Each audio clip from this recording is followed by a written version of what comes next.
Otro ejemplo claro de esto que estamos hablando, tenéis también en el estudio que se os ha entregado una serie de indicadores y de análisis sobre cuáles son las comunidades que mejor gastan, las que gastan peor, etcétera.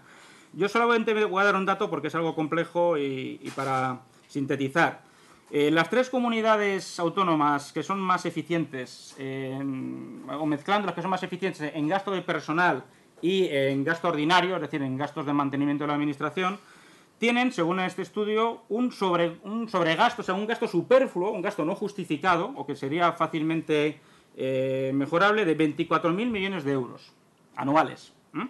Claro, ¿qué es eso? ¿Qué son 24.000 millones de euros anuales? Pues 24.000 millones de euros anuales son, por ejemplo, todo lo que hay que pagar por deuda pública en el año 2010, es, por ejemplo, las 2/3 partes de lo que se gasta en desempleo, con 4,5 millones de parados prácticamente, y es el doble de lo que se transfirió como nueva financiación a las comunidades autónomas el año pasado, el 2009, cuando ya la crisis se sabía que era sumamente grave. Tengamos en cuenta además que esta transferencia de recursos del Estado a las administraciones autonómicas no se hace en base al principio de responsabilidad, porque las comunidades autónomas gastan, pero no responden ante nadie de su gasto. Se da una situación sumamente paradójica. La Comisión Europea tiene mecanismos de control sobre España como Estado que el gobierno de España no tiene sobre sus comunidades autónomas. Primero, por compromisos de tipo partidario, es decir, primero para ganar el apoyo de los partidos nacionalistas por parte del Partido Socialista, pero también el propio Partido Socialista y el Partido Popular, los dos, por sus propios compromisos internos, están metidos en el mismo proceso centrífugo y de disparo del gasto público que, insisto, y esto es lo más grave del asunto, es lo que queremos subrayar, lo malo no es que se gaste mucho en las comunidades autónomas, porque esto podría ser bueno si fuera un gasto destinado a luchar contra la crisis y a mejorar los servicios sociales. Es que es un gasto de automantenimiento. Los capítulos más abultados con enorme diferencia son los de gasto corriente y gasto de personal. Es decir, no gasto que genera servicios en sanidad, en educación, en ley de dependencia, en transportes, en lo que sea. De eso nada. Hay cantidad de datos de este estilo verdaderamente asombrosos. La multiplicación, por ejemplo, de administraciones. Tenemos cantidad de instituciones que están duplicadas, triplicadas, incluso en algunos sitios cuadruplicadas. De una ineficiencia verdaderamente pasmosa. Un ejemplo también, que lo tenéis en ese estudio, el Consejo Consultivo de la Generalitat de Cataluña, el año 2006, emitió 7 dictámenes. Y el presupuesto fue de 2.818.404 millones de euros, lo que significa que cada informe que hizo ese Consejo Consultivo costó 400.000 euros. Es decir, una cifra absolutamente asombrosa, sobre todo si tenemos en cuenta que aparte de este Consejo Consultivo hay expertos y asesores que son nombrados directamente por las instituciones, por los partidos, etcétera, etcétera, etcétera. Bien, más datos también en la dirección que queremos señalar.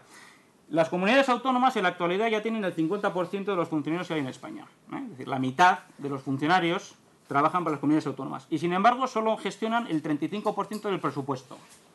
Es decir, esto lo queremos además subrayar porque estos días se está hablando mucho de que debido a la crisis pues va a haber que buscar, por ejemplo, ahorrar gasto público en lo que es concretamente, pues en fin, el mundo del funcionariado. Pero claro, no tiene nada que ver, como antes decía, los funcionarios de la seguridad social, que un número de funcionarios que puede parecer mucho poco, eso ya depende, pero maneja con gran eficiencia un enorme presupuesto, con cantidades similares o incluso mayores de funcionarios que manejan presupuestos muy inferiores y que por lo tanto son claramente improductivos.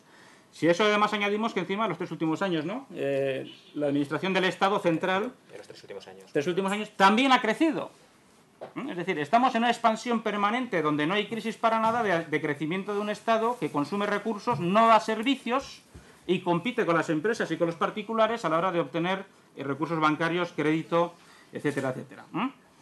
Bueno, el dato interesante que os decía antes de las comunidades autónomas era que las tres más eficientes, como os decía, pues por ejemplo, gastan un 24.000 millones de euros más de los que podrían gastar o deberían gastar para los servicios que prestan si hubiera un control del gasto sometido a fines, si hubiera una supervisión del Estado. El Estado tiene algunos instrumentos de intervención, de hecho puede fijar un déficit máximo a las comunidades autónomas, pero no lo hace. El último acuerdo que hay es ya verdaderamente patético. El acuerdo es que el gobierno repercutirá en las comunidades autónomas las multas que la Comisión Europea pone a España, y que suelen ser, por cierto, enormes y cuantiosas, por incumplimiento de, por ejemplo, la Directiva de Servicios o diferentes directivas comunitarias. Es decir, el Estado ya acepta, ya da por bueno, ya asume como algo inevitable que las comunidades autónomas van a derrochar, van a incumplir las directivas europeas, no van a respetar las normas de liberalización, por ejemplo, de servicios privados y públicos, y por lo tanto tocará pagar. Lo que dice ahora es que pagaremos a escote, ¿no?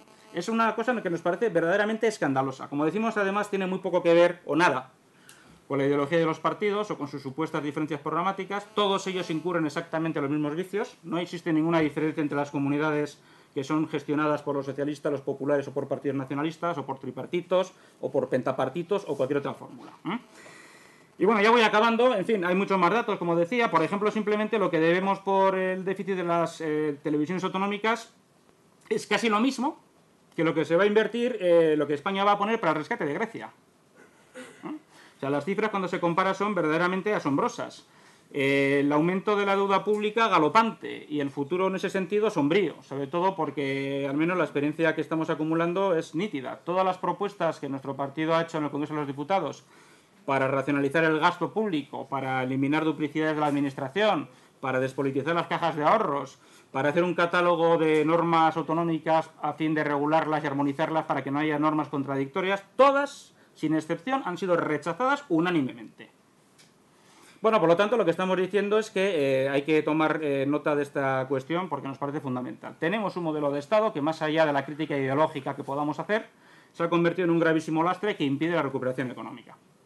Y que la está agravando y que está teniendo una repercusión en el plano laboral, por ejemplo, en el aumento del paro, que no se está explicando correctamente a la ciudadanía. El paro en España ha crecido galopantemente, no solo porque el modelo productivo basado en la construcción y en el empleo de baja calidad y en el turismo, etcétera, etcétera, haya explotado o se haya hundido, sino porque el propio Estado está retirando los recursos que las empresas necesitarían para tener mayor actividad económica y, por lo tanto, contratar a nuevos empleados.